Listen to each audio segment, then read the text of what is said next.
नमस्कार, good evening. मैं अनिल शर्मा आपके अपने YouTube channel commerce by Pathak sir में स्वागत करता हूं। आज जर्नल के इस चैप्टर में कुछ और एंट्रीज को मैं जोड़ने जा रहा हूं, कुछ और एंट्रीज आपके नॉलेज में डालने जा रहा हूं। स्पेशल एंट्रीज हैं, कंसेप्ट क्लियर हो तो ये एंट्रीज भी आपको वैसे ही आ जाएंगी जैसे पिछली एंट्रीज आ चुकी है। इस कड़ी में सबसे पहली जो एंट्री है बैड डेट्स रिकवर है। लास्ट जो एंट्री हमने करवाई थी वो थी बैड डेट्स की। आइए उसी को कनेक्ट करते हैं। सबसे पहले एक एग्जाम्पल के साथ इसको मैं सोल्व करता हूं। पहला एग्जाम्पल है अमन a debtor of rupees 5,000 become insolvent.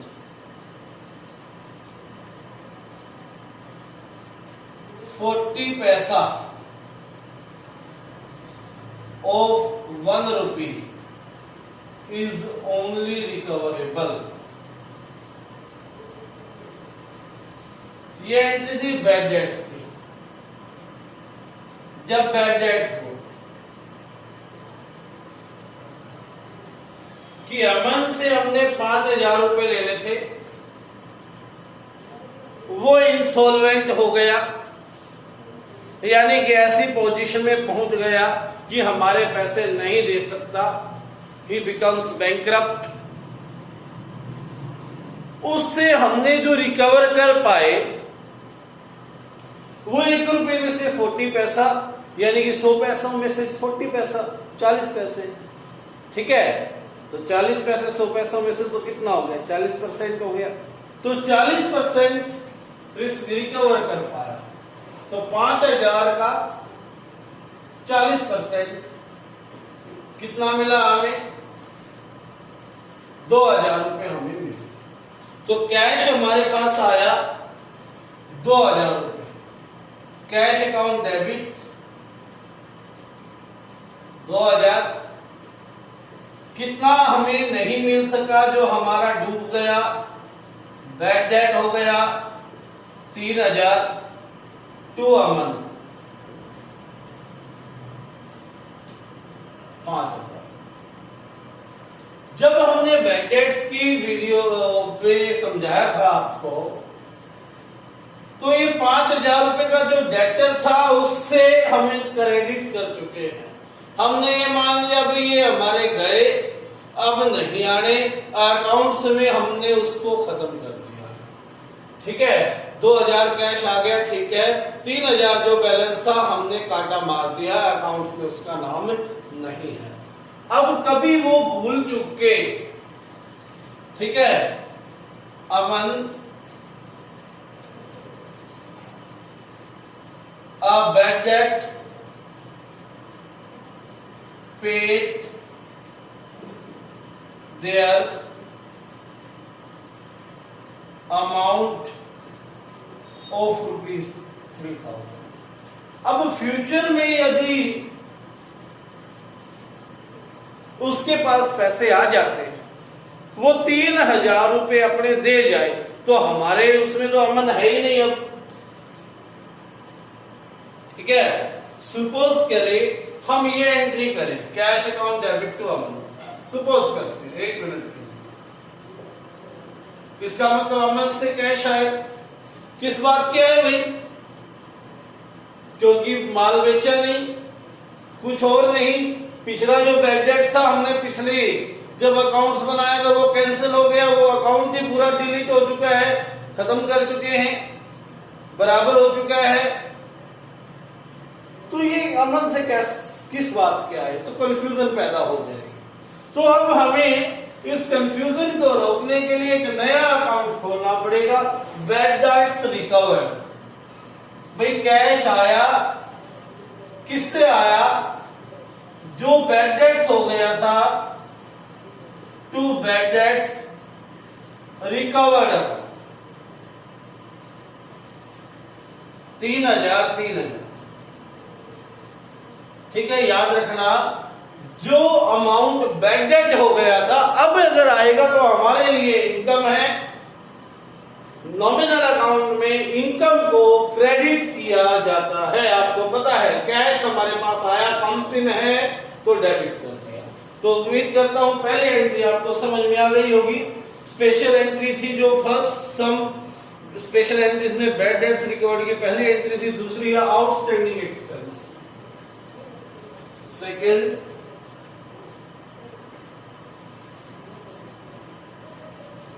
Outstanding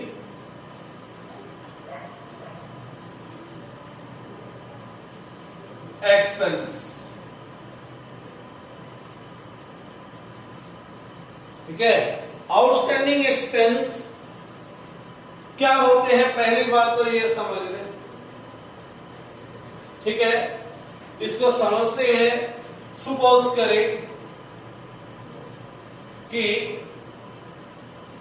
आपने अपनी दुकान पर एक एम्प्लॉय को रखा है और कहा है कि 2000 रुपये पर मंथ सैलरी दूंगा मैं आपको। ठीक है, और आप हर साल अकाउंट्स बनाते हो, एनुअली अकाउंट्स बनाते हैं। कब? 31 मार्च को जो भी है आपने सैलरी दी, salary account debit to cash. जब भी आप सैलरी देते थे ये एंट्री करते थे।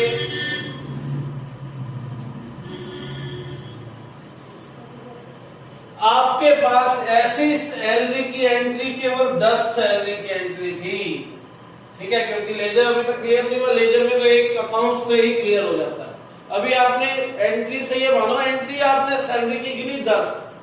जब 10 एंट्री हुई है तो हमने 10 गुना 2000 20,000 रुपए दिए हैं। लेकिन साल में देने कितने चाहिए थे? क्योंकि 12 महीने होते हैं, 2000 रुपये पर मंथ हो गया तो 24,000 रुपये देने चाहिए थे। साल का खर्चा कितना है? 24,000। हमने दिए कितने हैं? 20,000।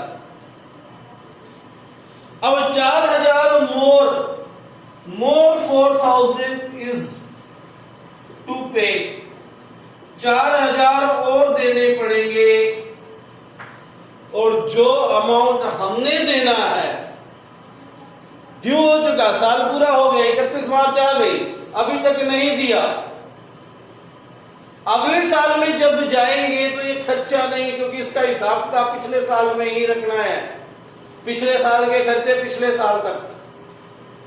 तो अगले साल में ये क्या बन गए होंगे? लायबिलिटी बन गए होंगे। ऐसी लायबिलिटी जो अभी तक नहीं पे की, जो हमने आपको समझाया था उसको क्या बोलते हैं? Outstanding liability.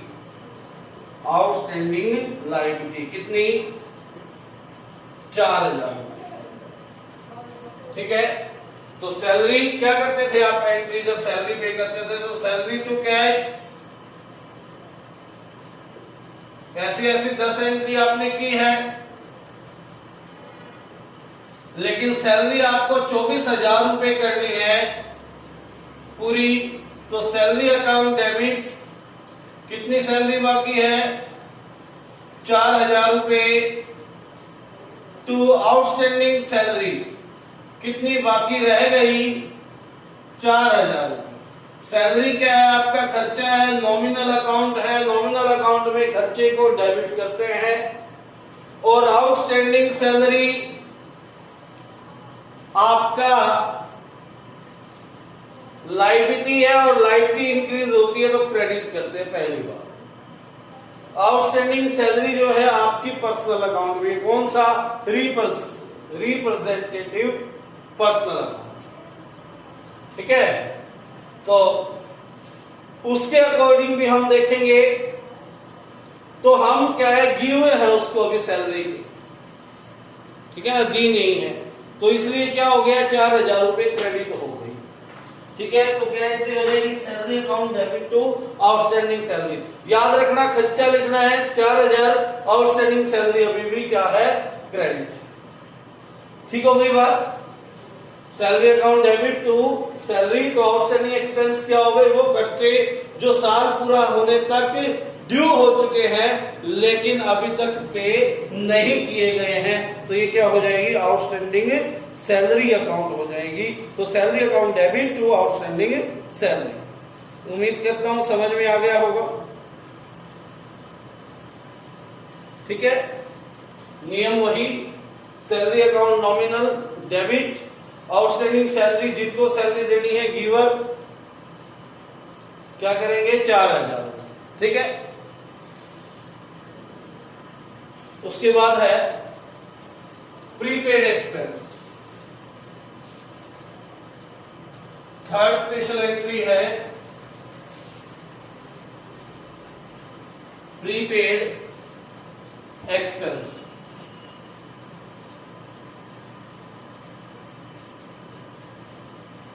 आइए इसको समझते हैं क्या है। याद रखें, जो अकाउंट बनते हैं वो 1 अप्रैल को से स्टार्ट होकर 31 मार्च तक जाते हैं। आपने 1 अप्रैल 2019 को, पिछले साल की बात करते हैं, से स्टार्ट होने वाले और 31 मार्च 2020 को खत्म होने वाले साल में एक इंश्योरेंस खरीदा। इंश्योरेंस प्रीमियम कितना, 4800 रुपए पे किया। तो एंट्री क्या की होगी, insurance premium account debit to cash 4800। ठीक है, कब खरीदा, 1 सितंबर में। कितने साल का प्रीमियम भरा, 1 ईयर का, क्योंकि प्रीमियम 1 साल का ही हम भरते हैं। 1 सितंबर से लेकर 1 सितंबर 2019 से लेकर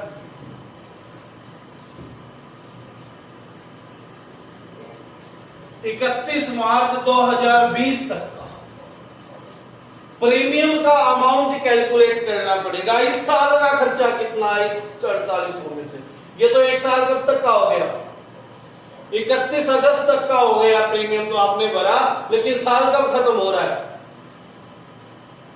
31 मार्च 2020। ठीक है, तो मैं लिखता हूं accounts close 31 March 2020, insurance expires on 31 अगस्त। तो हमने इस सेशन में कितना खर्चा किया इंश्योरेंस पे, वो कितना है, तो सितंबर, अक्टूबर, नवंबर, दिसंबर, जनवरी, फरवरी, मार्च, कितने महीने हो गए, 7 महीने हो गए। तो इस सेशन में 4800 में से 7 महीने का इंश्योरेंस प्रीमियम था, कितना हो गया, 12 के 48, 470, 2800 रुपए तो यहां पर इस साल का है। 1200 साल रुपए जो है 5 महीने का इंश्योरेंस अगले साल का है। ठीक है, जो कि 2021 में ही खत्म होगा, 31 मार्च 2021 में। अगले साल का कितना है, 4800 गुना 5/12, 12 चौके 4800, 400 पंजे 2000। 2000 रुपए अगले साल का है, 31 मार्च 2000 अप टू 31 मार्च 2021 तक। अब जो खर्चा इस साल का नहीं था, अगले साल से रिलेटेड है उसको क्या बोलते हैं? Prepaid expenses.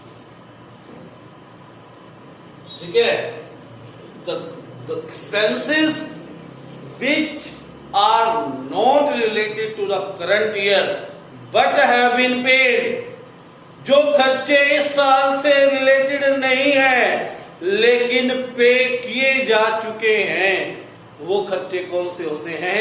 प्रीपेड एक्सपेंस होते हैं। ठीक है बात। तो अब 4800 में से 2000 रुपए क्या हो गए? प्रीपेड। प्रीपेड इंश्योरेंस हमारी असेट है, इसको बैलेंस शीट में असेट साइड लिखेंगे। आपको याद भी होगा अकाउंटिंग इक्वेशन में भी इंश्योरेंस प्रीमियम की, प्रीपेड इंश्योरेंस की एंट्री की थी। Prepaid insurance account debit, assets increase होगी तो डेबिट होगी 2000 टू इंश्योरेंस, कितना? 2000। ठीक है, प्रीपेड इंश्योरेंस ₹2000 टू इंश्योरेंस कितना हो गया? 2000 रुपए। ये एंट्री करेंगे। ठीक हो गई? क्लियर? क्योंकि प्रीपेड इंश्योरेंस असेट है, इंक्रीज हुई, और प्रीपेड इंश्योरेंस क्या है? साथ में पर्सनल अकाउंट भी। कौन सा पर्सनल? Representative personal. ठीक है, ये रिसीव कर चुके हैं पहले।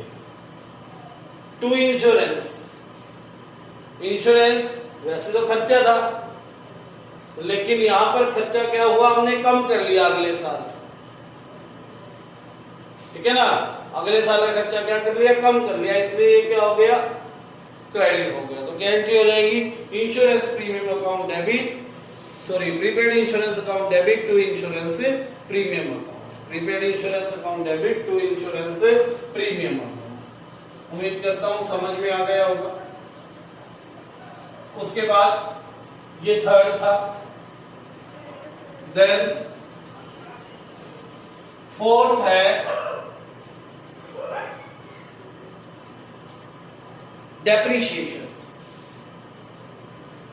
डेप्रिशिएशन क्या होता है? मैंने second chapter some important terms में भी बताया था। डेप्रिशिएशन क्या है कि हमारी जो असेट्स होती है, मशीनरी है, बिल्डिंग है, वो या तो टाइम के साथ पुरानी होती जा गई इसलिए, या उनके चलने से वो घिस गई, इसके कारण जो उनकी वैल्यू में कमी आ जाती है वो डेप्रिशिएशन होता है। ठीक है बात। सपोज आपने एक मोटर बाइक ही खरीदी बिजनेस के लिए, अब एक साल बाद उसकी वैल्यू वही 50,000 थोड़ी ना रहेगी जो 50,000 की खरीदी थी, वो कम होकर 45 आ जाएगी।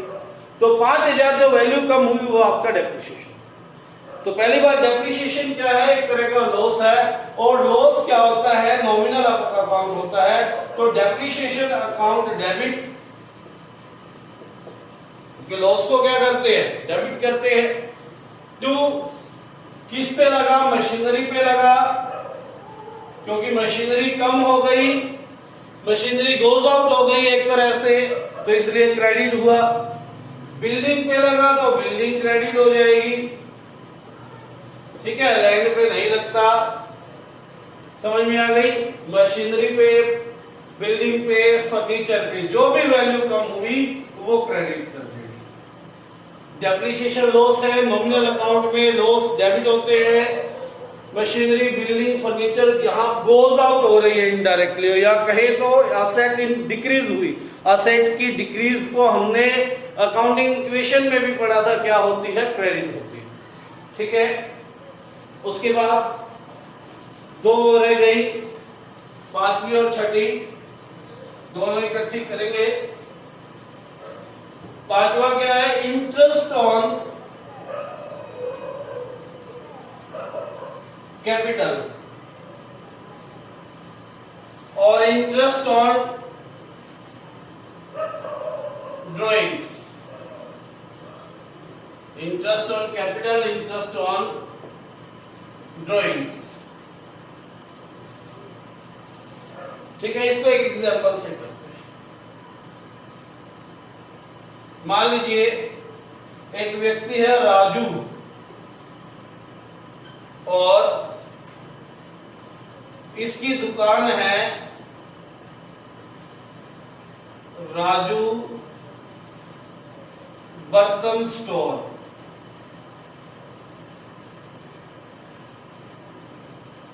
मैंने आपको पहले भी बताया था कि ये दोनों आमने सामने, दो अलग अलग व्यक्ति। अगर कुछ राजू दुकान को देगा, ठीक है, या फिर दुकान राजू को देगी, तो वो ट्रांजैक्शन होगी। ठीक है, पहली चीज, राजू क्या लगाता है दुकान में? कैपिटल। तो दुकान का फर्ज बन जाता है राजू को क्या वापस दे? इस पूंजी पर, इस कैपिटल पर ब्याज, इंटरेस्ट ऑन कैपिटल। ठीक हो गई बात? राजू ने क्या लगाया? कैपिटल लगाई। बदले में राजू बर्तन स्टोर ने क्या दिया राजू को? उस कैपिटल का इंटरेस्ट या पूंजी पर ब्याज। ठीक है, तो यहां देखिए, बिजनेस से ये जा रहा है राजू के पास, तो बिजनेस से जो चीज जाती है वो एक तरह का खर्चा हो जाएगा, यानी कि बिजनेस के लिए खर्चा है तो डेबिट होगा। Interest on capital account debit.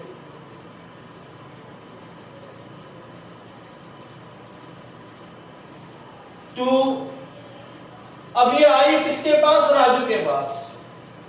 तो राजू ने कहा ऐड कर देनी? अपने कैपिटल में। तो ये रहेगी तो राजू की कैपिटल में ना, निकालने थोड़ी ना है अभी। To Raju capital account. Suppose करे 2 लाख रुपए लगाया था और 10% इंटरेस्ट ऑन कैपिटल है, तो 2 लाख का 10% कितना हो गया? 20,000 रुपए क्या हो गया आपका? इंटरेस्ट ऑन कैपिटल हो गया, जो आपने एंट्री कर ली। ठीक है, पहली बात इस फिगर से क्लियर होनी चाहिए। राजू ने कैपिटल लगाई, बदले में बर्तन स्टोर ने, अपनी दुकान ने, उसकी दुकान ने राजू को इंटरेस्ट दिया। तो दुकान के लिए खर्चा है, जा रहा है। खर्चे सारे के सारे नॉमिनल अकाउंट में डेबिट होते हैं, interest on capital account debit. और राजू ने निकाला थोड़ी ना ही, ये क्या किया है? कैपिटल में ऐड कर दिया। कैपिटल बढ़ गई तो क्या हो गई? तो राजू से कैपिटल अकाउंट। ठीक है बात? अब राजू को इस साइड खड़ा कर लेते हैं। बिजनेस राजू को क्या देता है? बिजनेस से राजू अपने पर्सनल यूज के लिए ड्राइंग्स करता है। ठीक है, ड्राइंग्स मैंने बताया है कि जब राजू बिजनेस में से क्या कर ले? अपने पर्सनल एक्सपेंस के लिए, पर्सनल खर्चे के लिए पैसे निकाल ले, तो वो क्या हो जाएगी? ड्राइंग्स हो जाएगी। अब राजू का भी फर्ज बनता है कि वो बिजनेस को इस ड्राइंग्स पे इंटरेस्ट दे, ब्याज दे, यानी कि इंटरेस्ट ऑन ड्राइंग्स। अब ध्यान से देखिए कि ये बिजनेस को मिल रही है, तो ये क्या हो गई? इनकम हो गई। और इनकम क्या होती है? क्रेडिट। ठीक है, और राजू के पास से निकल रही, जा रही है। अब राजू ये तो करेगा नहीं भी 50 रुपए, 100 रुपए, 200 रुपए, जो भी इंटरेस्ट आए लाया और बिजनेस को दे दिया, है ना? अलग से तो देगा नहीं। तो राजू की कैपिटल में से ही घटाएंगे, और कैपिटल में से जो घटाएंगे वो क्या होगी? उसकी ड्राइंग होगी। पर्सनल खर्चे के लिए घटाई दिए ना, पर्सनल खर्चे का ब्याज दे रहा है, तो देखिए क्या एंट्री होगी? Drawings account debit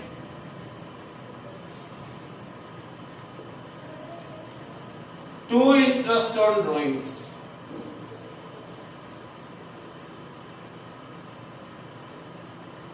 account. ठीक है, मान लो 10,000 ड्राइंग की और 10,000 पे 6% इंटरेस्ट ऑन ड्राइंग कहता है, तो कितना आ गया? 600 रुपये। ठीक है, इसको मैं थोड़ा सा और करता हूं एक्सप्लेन। अब ये 10,000 रुपए क्या कर रखे हैं राजू ने? अपने जेब खर्च के लिए निकाल रखे, ठीक है। इस पर ब्याज देना है बिजनेस को, इंटरेस्ट ऑन ड्रॉइंग। अब राजू तो ऐसा है नहीं कि घर से पैसे ला के बिजनेस में लगाएगा 600 रुपए, तो हमने क्या करना है, उसके कैपिटल में से घटाएंगे।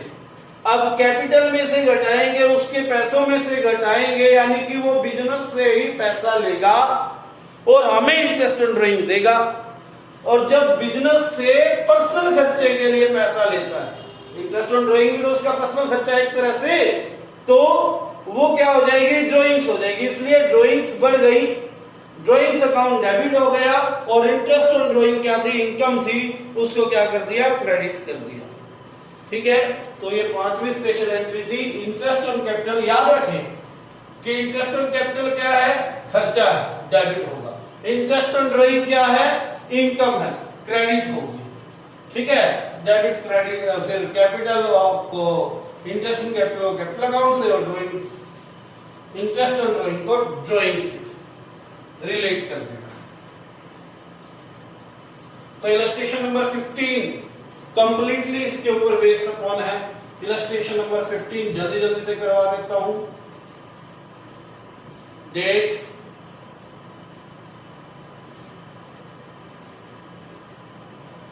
Particular, ledger folio, amount debit,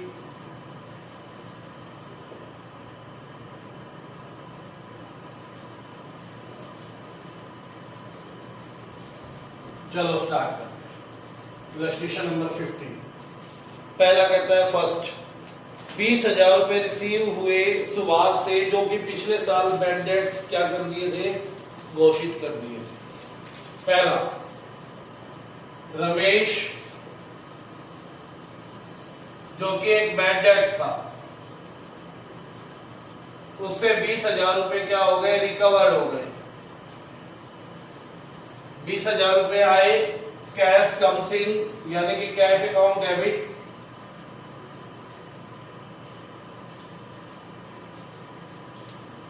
तो किससे आए, जो हमने बैड डेट्स मान लिए थे उससे पैसा रिकवर हुआ। समझाया था क्यों अभी इसी वीडियो में, जिसको नहीं समझ में आए एक बार वीडियो रिप्ले कर लेना। दूसरा, ठीक है, एंट्री कर देंगे being bad debts recover, bad debts recover. Second, salaries due to clerk, clerks को 50,000 रुपए सैलरीज ड्यू करनी है। मैंने बताया था सैलरी खर्चा है, सैलरी अकाउंट डेबिट 50,000। ये आउटस्टैंडिंग है, अभी तक नहीं दी तो लाइटली इंक्रीज हो गई। आउटस्टैंडिंग सैलरीज समझाई थी क्यों होती है 50,000, अभी भी समझ में नहीं आई यहां पर, तो रिवाइंड करें वीडियो को। उसके बाद out of the rent paid this year, जो इस साल रेंट पे किया था, इसमें से 10,000 रेंट अगले साल का, यानी कि प्रीपेड हो गया, तो क्या एंट्री हो जाएगी, prepaid rent. Prepaid rent account debit 10,000 to rent account, क्योंकि अगले साल का खर्चा हमने क्या कर दिया, रेंट का कम कर दिया, इसलिए यहां पर एक्सपेंस जो है क्रेडिट साइड में आ रहा है, याद रखना, ठीक है। और प्रीपेड रेंट असेट है, इंक्रीज हो गई। उसके बाद फोर्थ, फर्नीचर 50,000 का फर्नीचर है, 50,000 रुपीज का फर्नीचर है, उस पर 10% डेप्रिसिएशन लगाना है, 10% हो गया 5,000 रुपए। तो डेप्रिसिएशन लॉस है, डेप्रिसिएशन लॉस है तो क्या हो गया, नॉमिनल अकाउंट हो गया, डेबिट होगा टू, क्या कम हुआ, फर्नीचर कम हुआ। जब फर्नीचर गोज आउट हुआ एक तरह से, और जब फर्नीचर गोज आउट हुआ तो क्या होगा, उसको क्रेडिट करेंगे, ठीक है। इसके बाद 5th और 6th एंट्री में बाहर कर देता हूं बिना फॉर्मेट के, नीचे शायद आपको दिखाई ना दे वीडियो में। 5th क्या कहता है कि 12% इंटरेस्ट ऑन कैपिटल लगाइए। 10 लाख रुपए क्या थी, कैपिटल थी, कैपिटल थी 10 लाख, इसका 12% इंटरेस्ट ऑन कैपिटल लगाना है, तो कितना आ गया 1,20,000 रुपए क्या आ गया, इंटरेस्ट ऑन कैपिटल आ गया। तो इंटरेस्ट ऑन कैपिटल मैंने बताया था खर्चा होता है, और खर्चे से घबराना नहीं, बस उसको डेबिट करना है क्योंकि नॉमिनल अकाउंट है।